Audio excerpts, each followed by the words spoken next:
आज हम लोग एनसीईआरटी कक्षा 6 का अध्याय नंबर 4 का टॉपिक है क्या बताती है हमें किताबें और कब्रें। अध्याय 4 में दिया गया हुआ है क्या बताती है हमें किताबें और कब्रें। पुस्तकालय में मेरी जैसे ही घंटी बजी शिक्षक ने छात्रों को अपने साथ आने को कहा। आज वे पहली बार पुस्तकालय जा रहे थे। मेरी ने देखा कि पुस्तकालय उसकी कक्षा से काफ़ी बड़ा था। मेरी ने देखा कि पुस्तकालय उसकी कक्षा से काफ़ी बड़ा था और वहाँ किताबें से भरी कई रेखें थे। कोने में एक अलमारी थी जो मोटी मोटी किताबें से भरी थी। मेरी एक अलमारी खोलने की कोशिश करते देख शिक्षक ने कहा, उस अलमारी में अलग अलग धर्मों से जुड़ी हुई महत्वपूर्ण किताबें हैं। क्या तुम्हें मालूम है कि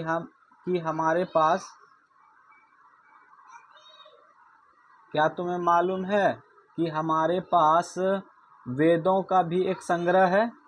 मेरी सोचने लगी, वेद क्या है, चलो पता लगाएं।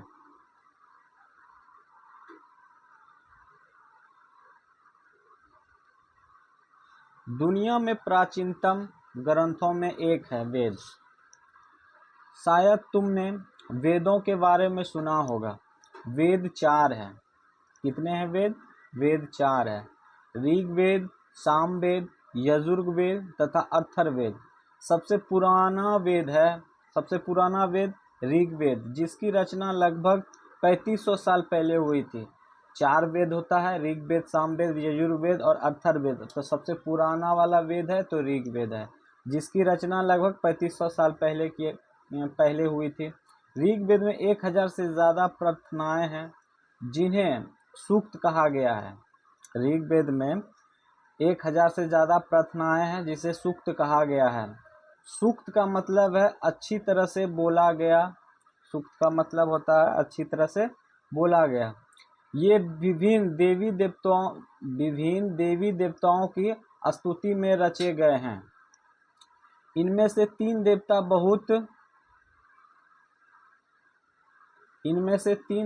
बहुत महत्वपूर्ण हैं: अग्नि, इंद्र और सोम। अग्नि आग के देवता हैं, इंद्र युद्ध के देवता हैं और सोम एक पौधा है जिससे एक खास पेय बनाया जाता है। देखिए क्या क्या होता है। बोल रहा है इस ऋग्वेद में 3 देवता बहुत ही महत्वपूर्ण थे।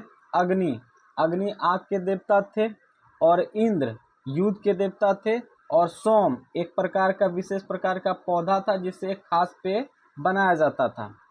वैदिक प्रार्थनाओं की रचना ऋषियों ने की थी।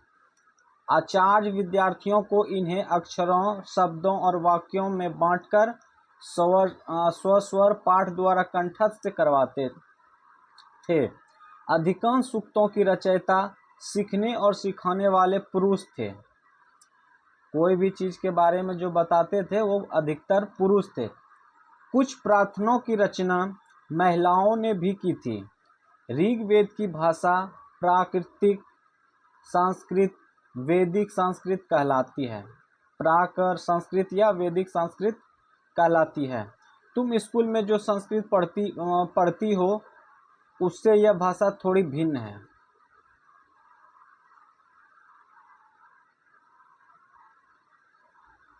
संस्कृत और अन्य भाषाएं। संस्कृत भाषा भारोपीय मतलब भारत यूरोपीय भाषा परिवार का हिस्सा है।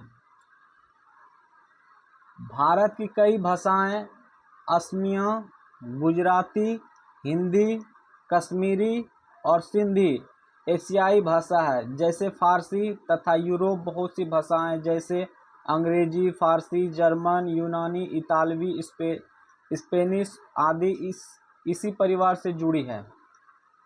उन्हें एक भाषा परिवार इसलिए कहा जाता है कि क्योंकि आरंभ में उन्हें कई शब्द एक जैसे थे, मतलब स्टार्टिंग में सारा शब्द एक ही जैसा लगता था। उदाहरण के लिए मातृ मतलब संस्कृत में और हिंदी में माँ, और मदर अंग्रेजी में शब्द को देखें, लगभग मिलता जुलता रहता है। क्या तुम्हें इनमें से कोई समानता नजर आती है? उपमहाद्वीप में दूसरे भाषा परिवारों की भाषाएं बोली जाती हैं। उदाहरण के लिए पूर्वोत्तर प्रदेश में तिब्बत वर्मा परिवार की भाषाएं बोली जाती है। तमिल, तेलुगु, कन्नड़ और मलयालम द्रविड़ भाषा परिवार की भाषाएं हैं, जबकि झारखंड और मध्य भारत के कई हिस्सों में बोली जाने वाली भाषा ऑस्ट्रो एशियाटिक परिवार से जुड़ी है। झारखंड और मध्य भारत में जो जैसी भाषा जो है वो ऑस्ट्रो एशियाटिक परिवार से जुड़ी हुई है। उन भाषाओं की सूची बनाओ जिनके बारे में तुमने सुन रखा है। उनके भाषा परिवार को पहचानने की कोशिश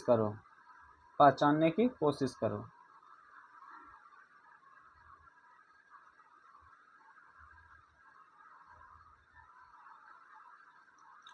हम जिन किताबों को पढ़ते हैं वे लिखी और छापी गई है। ऋग्वेद का उच्चारण किया जाता था और श्रवण किया जाता था, न कि पढ़ा जाता था। रचना के कई सदियों बाद इसे पहली बार लिखा गया है। इसे छापने का काम तो मुश्किल से 2 साल पहले हुआ।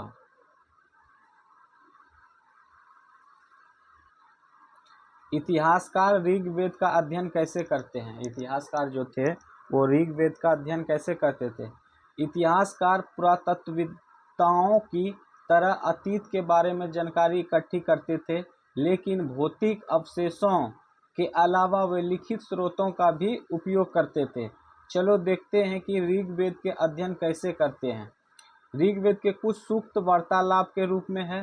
विश्वामित्र नामक ऋषि और देवियों के रूप में पूजित 2 नदियां व्यास और सतलुज के बीच संवाद एक ऐसे ही सूक्त का अंश है। इन दोनों नदियों का मानचित्र 1:2 में खोजें और फिर देखें।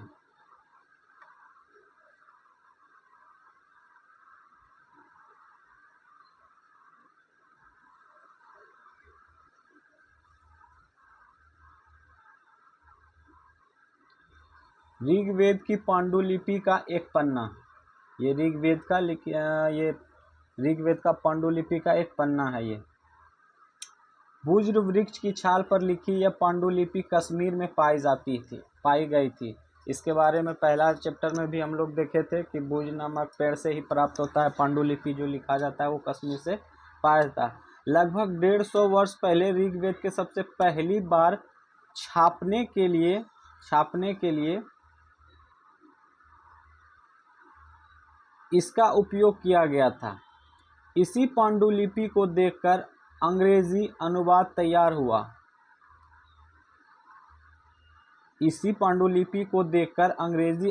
तैयार हुआ।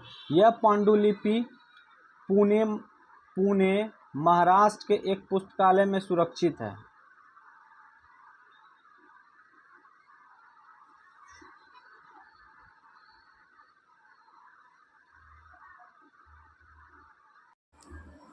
विश्वामित्र और नदियाँ। विश्वामित्र, हे नदियों, अपने बछड़ों की चाटती हुई देह दमकती गायों की तरह है। 2 फुर्तीले घोड़े की चाल से पहाड़ों से नीचे आओ। इंद्र द्वारा दी हुई शक्ति से स्फूर्त तुम रथों की गति से सागर की ओर बह रही हो। तुम जल से परिपूर्ण हो और एक दूसरे से मिल जाना चाहती हो। नदियाँ, जल से परिपूर्ण हम देवताओं के बनाए रास्ते पर चलती है। इस बार निकलने पर हमें रोका नहीं जा सकता है। हे ऋषि, तुम हमसे प्रार्थना क्यों कर रहे हो? विश्वामित्र, हे बहनों, मुझे गायक की प्रार्थना सुनो। मैं रथों और गाड़ियों के सहित बहुत दूर से आया हूँ। कृपा करके अपने जल की हमारे रथों और गाड़ियों की धुरियों के ऊपर न उठाओ, ताकि हमें आसानी से उस पार जा सके। नदियाँ, हम तुम्हारी प्रार्थना सुनेंगे जिससे तुम सब सुरक्षित उस पार जा सको। इतिहासकार यह बताते हैं कि यह प्रार्थना उस क्षेत्र में रची गई होगी जहाँ ये नदियाँ बहती है।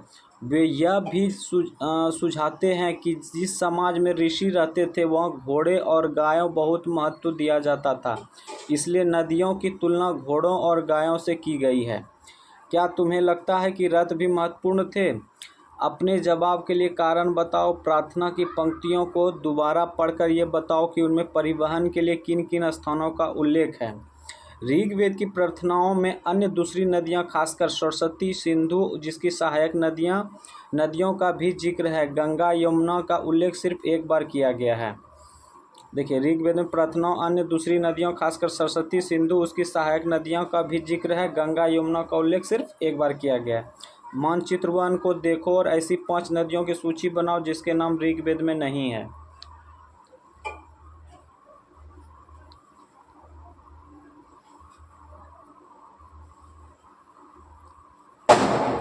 मवेशी, घोड़े और रथ। ऋग्वेद में मवेशियों, बच्चों खासकर पुत्रों और घोड़ों की प्राप्ति के लिए अनेक प्रार्थनाएं हैं। घोड़ों की लड़ाई में रथ खींचने का काम में लाया जाता था। इन लड़ाइयों में मवेशी जीत कर लाए जाते थे। लड़ाइयाँ वैसी ज़मीन के लिए भी लड़ी जाती थी जहाँ अच्छे चरगाह हो या जहाँ पर जो जैसी जल्दी तैयार हो जाने वाली फसलों को उपजाया जा सकता हो। कुछ लड़ाइयाँ पानी के स्रोत के लोगों को बंदी बनाने के लिए भी लड़ी जाती थी। युद्ध में जीते गए धन को कुछ भाग सरदार रख लेते थे तो कुछ हिस्सा पुरोहित को दे दिया जाता था। शेष धन आम लोग में बांट दिया जाता था। कुछ धन यज्ञ करने के लिए भी प्रयुक्त होता था। यज्ञ की आग में आहुति दी जाती थी। यह आहुतियाँ देवी देवताओं को दी जाती थी। घी, अनाज और कभी कभी जानवरों की भी आहुति दी जाती थी। अधिकांश पुरुष इन युद्धों में भाग लेते थे। कोई अस्थायी सेना नहीं होती थी, लेकिन लोग सभाओं में मिलते जुलते थे और युद्ध व शांति के विषय में सलाह मशविरा करते थे। वहाँ ये ऐसे लोग को अपना सरदार चुनते थे जो बहादुर और कुशल योद्धा हो।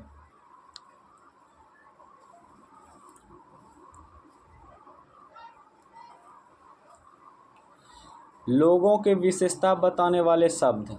लोगों की वर्गीकरण काम, भाषा, परिवार सदस्य, निवासी स्थान या सांस्कृतिक परंपरा के आधार पर किया जा रहा है। ऋग्वेद में लोगों की विशेषता बताने वाले कुछ शब्दों को देखें। ऐसे 2 समूह हैं जिनका वर्गीकरण काम के आधार पर किया गया है। पुरोहित, जिन्हें कभी ब्राह्मण कहा जाता था, तरह तरह के यज्ञ और अनुष्ठान करते थे। दूसरे लोग थे राजा। ये राजा वैसा नहीं थे जिनके बारे में तुम बाद में पढ़ोगे। ये ना तो बड़ी राजधानियों और महलों में रहते थे, ना ही इनके पास सेना थी, ना ही ये कर वसूलते थे। प्रायः राजा की मृत्यु के बाद उसका बेटा अपने आप ही शासक नहीं बन जाता था।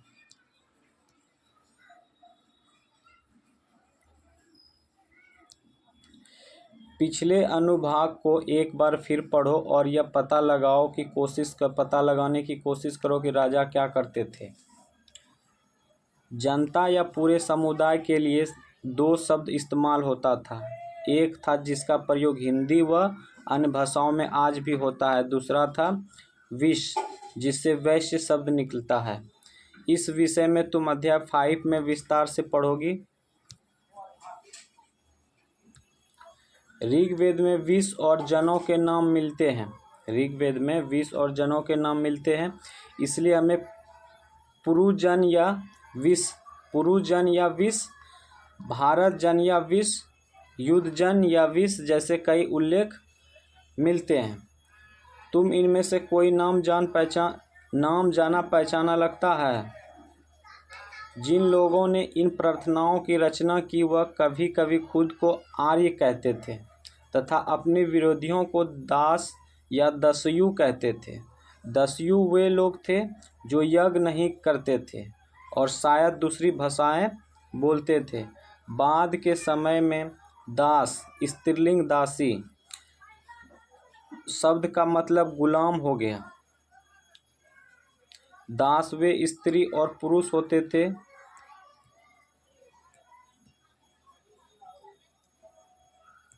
दास वह स्त्री पुरुष होते थे जिन्हें युद्ध में बंदी बनाया जाता था।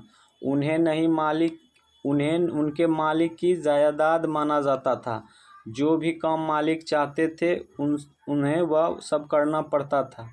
जिस युग में उपमहाद्वीप के उत्तर पश्चिम में ऋग्वेद की रचना हो रही थी, उसी समय दूसरी जगहों पर एक अलग तरह का विकास हो रहा था।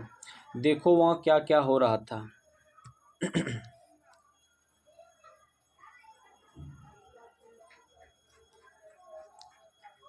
खामोशी प्रहरी, कहानी महापाषाणों की। अगले पृष्ठ के चित्र को देखो। यह शिलाखंड महापाषाण मतलब बड़ा पाषाण पत्थर। यह शिलाखंड महापाषाण का मतलब हो गया बड़ा पाषाण पत्थर नाम से जाने जाते हैं। ये पत्थर दफन करने की जगह पर लोगों द्वारा बड़े करीने से लगाए गए थे। महापाषाण कब्रें बनाने की प्रथा लगभग 3000 साल पहले शुरू हुई। यह प्रथा दक्कन, दक्षिण भारत, उत्तर पूर्वी भारत और कश्मीर में प्रचलित थी। कुछ महत्वपूर्ण महापाषाण पुरास्थल मानचित्र 2 में दिखाए गए हैं। कुछ महापाषाण जमीन के ऊपर ही दिख जाता है, कुछ महापाषाण जमीन के भीतर भी होते हैं।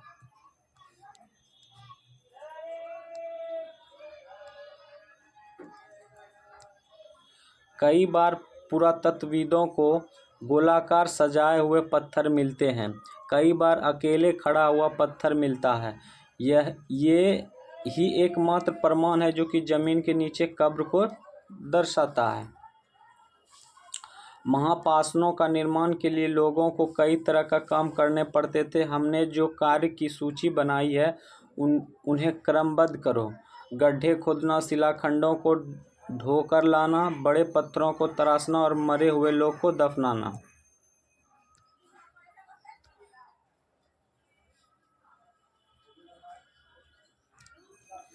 इन सब कब्रों में कुछ समानताएं हैं। सामान्यता क्या है देखते हैं।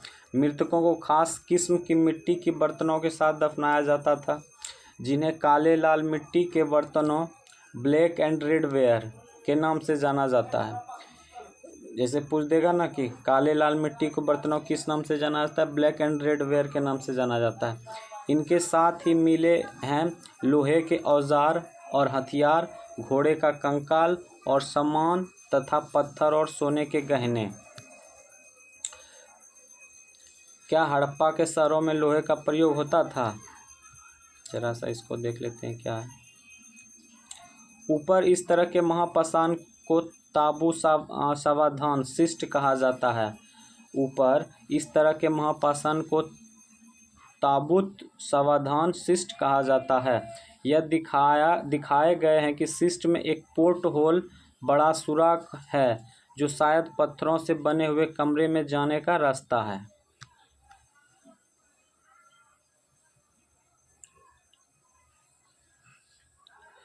महापाषाण कब्रों से मिले लोहे के सामान। बाईं ओर घोड़े के लिए सामान, नीचे बाईं ओर कुल्हाड़ी, नीचे एक कटार। सब कुछ यहीं पे है। ये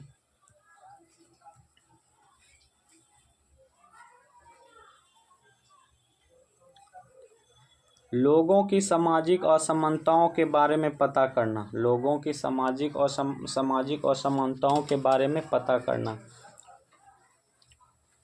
पुरातत्वविद यह मानते हैं कि कंकाल के साथ पाई गई चीज़ें मरे हुए व्यक्ति की ही रहती होगी। कभी कभी एक कब्र की तुलना में दूसरी कब्र में ज़्यादा चीज़ें मिलती है। मानचित्र 2 पर पृष्ठ 13। ब्रह्मागिरी को खोजो। यहाँ एक व्यक्ति कब्र में 33 सोने के मनके और शंख पाए गए हैं। मनके और शंख पाए गए हैं। दूसरे कंकालों के पास सिर्फ कुछ मिट्टी के बर्तन ही पाए गए हैं। यह दफनाए गए लोगों की सामाजिक स्थिति में भिन्नता को दर्शाता है। कुछ लोग अमीर थे तो कुछ लोग गरीब, और कुछ लोग सरदार थे तो दूसरे अनुयायी।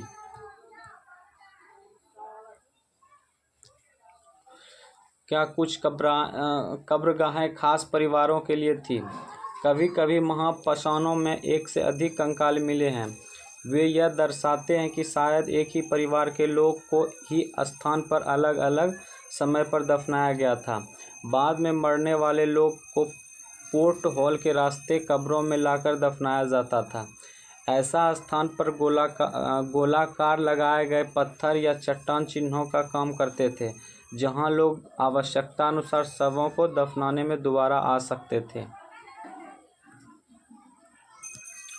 इनाम गांव के एक विशिष्ट व्यक्ति की कब्र। मानचित्र 2 पृष्ठ 13।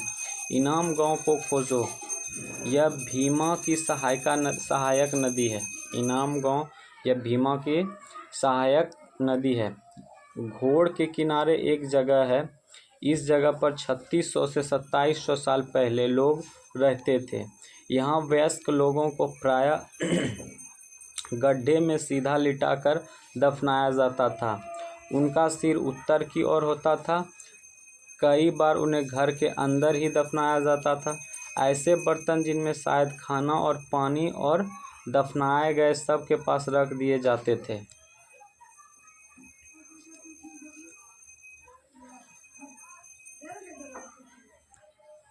एक आदमी को 5 कमरों वाले मकान के आंगन में 4 पैरों वाले मिट्टी के एक बड़े से संदूक में दफनाया गया था। बस्ती के बीच में बसा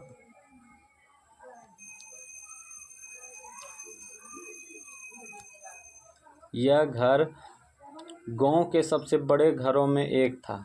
इस घर में एक अनाज का गोदाम भी था। सब के पैर मुड़े हुए थे। क्या तुम्हें लगता है कि यहाँ किसी सरदार का शव था? अपने जवाब के कारण बताओ।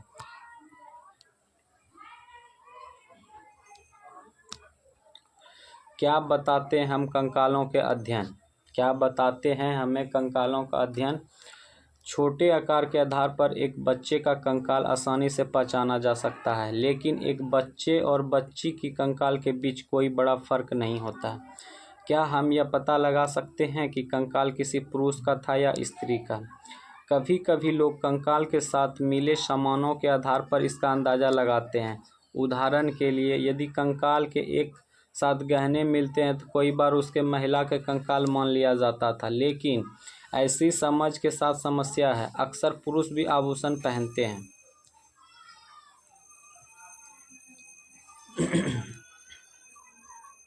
कंकाल के लिंग पहचानने का बेहतर तरीका उसकी अस्त्रियों की जांच है। चूंकि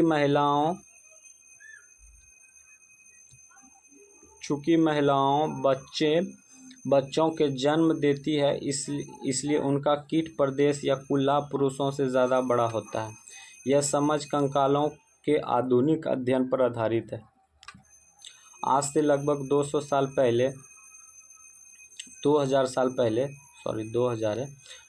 साल पहले चरक नामक प्रसिद्ध वैद्य थे। उन्होंने चिकित्सक शास्त्र पर एक चरक संहिता नामक एक किताब लिखी।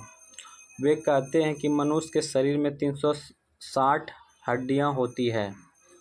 यह आधुनिक शरीर रचना विज्ञान के 206 हड्डियों से काफ़ी ज़्यादा है। संभवतः चरक अपनी गिनती में दांत, हड्डियों के जोड़ और कार्टिलेज को जोड़कर यह संख्या बताई थी। 360 बताए, तो ऐसे होता है ये 206।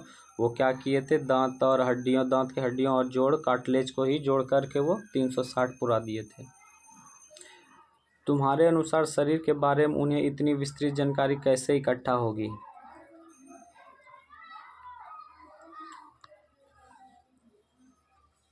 इनाम गांव के लोग के काम धंधे।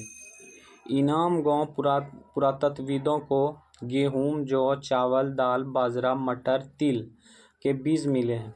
कई जानवरों की हड्डियां भी मिलती है। कई हड्डियों पर काटने के निशान से यह अंदाज़ा होता है कि लोग उन्हें खाते होंगे। गाय, बैल, भैंस, बकरी, भेड़, कुत्ता, घोड़ा, गधा, सूअर, सांबर, चितकबरा, हिरन, कृष्णमृग, खरहा, नेवला, चिड़िया, घड़ियाल, कछुआ, केकड़ा और मछली की हड्डियां भी पाई गई थी।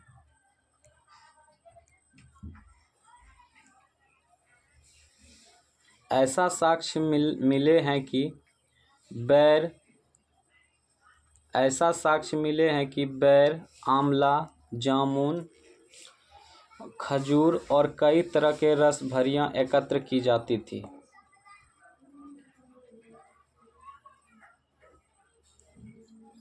इस प्रमाण के आधार पर इनाम गांव वे लोग के काम धंधों की एक सूची बनाओ।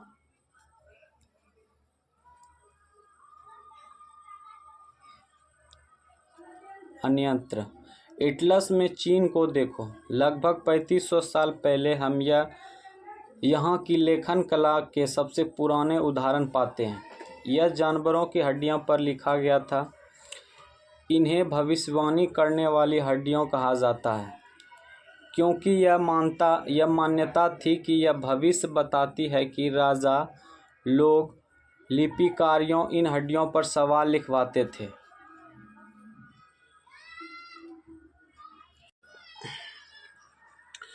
यह जानवरों की हड्डियों पर लिखा गया था। इन्हें भविष्यवाणी करने वाली हड्डियां कहा जाता है, क्योंकि यह मान्यता थी कि यह भविष्य बताती है। राजा लोग लिपिकारों से इन हड्डियों पर सवाल लिखवाते थे। क्या वे युद्ध जीतेंगे? क्या फसलें अच्छी होंगी? क्या उन्हें पुत्र होंगे? फिर यह हड्डियों को आग में डाल दिया जाता था।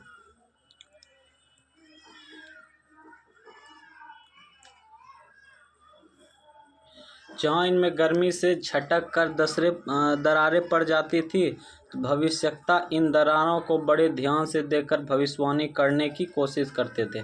जैसे शायद तुम भी सोच रही होगी कि ये भविष्यवक्ता कभी कभी गलती भी करते थे।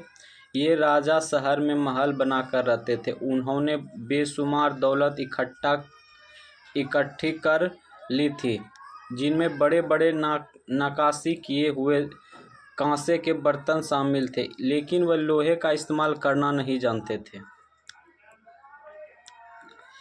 ऋग्वेद के राजा और इन राजाओं के बीच कोई फर्क बताओ।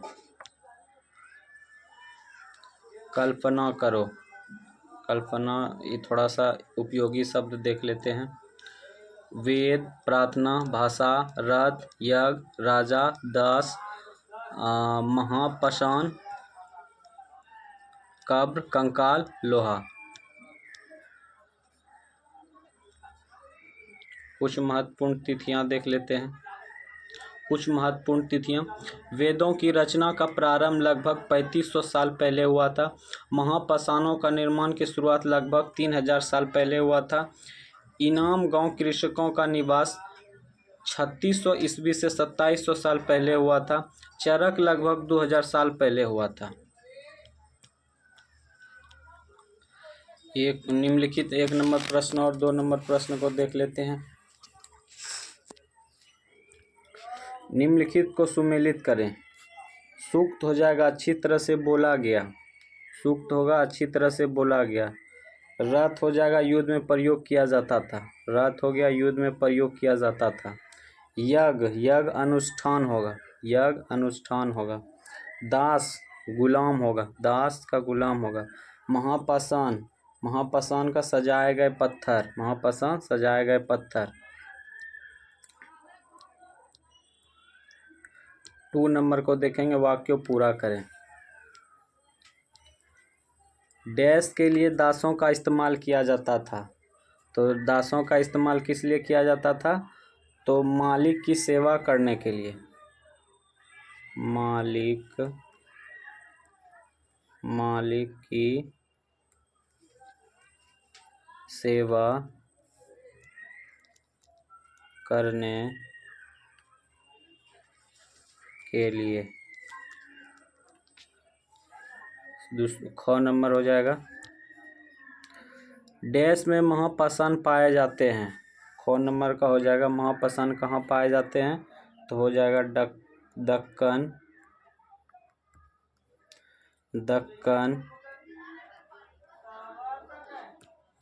दक्षिणी, उत्तर पूर्वी और कश्मीर। गौ नंबर हो जाएगा। जमीन पर गोले में लगाए गए पत्थर या चट्टान का काम करते थे।